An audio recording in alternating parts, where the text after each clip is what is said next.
صباح الخير أو مساء الخير. النهاردة هفرجكم على 2013 بورش باناميرا. دي 2013 بورش باناميرا 3600 سي سي.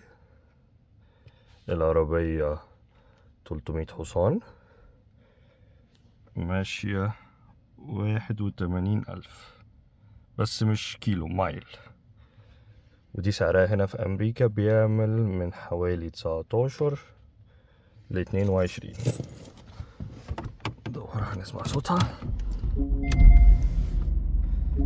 دي طبعا لسه جاية مش جاهزة، فيها لمبة الموتور، وهنا طلع شوية حاجات سيرفيس، تشيك انجن، هيدلايت فولت،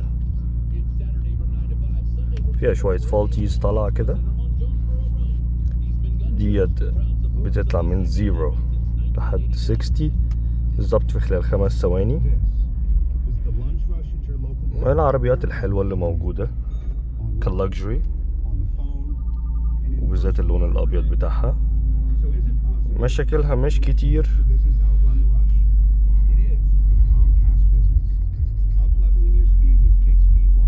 طبعا بتيجي بسان روف، هيتد، كراسي سخنة وكراسي ساقعة.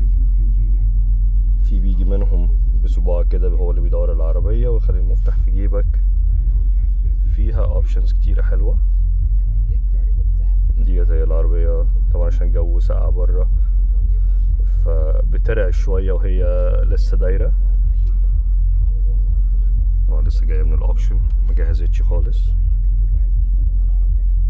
انا معرفش دي سعرها في مصر بتعمل كام، بس هنا في امريكا هتبقى حوالي مثلا لما تبقى جاهزة وتتباع هتعمل حوالي 20,000.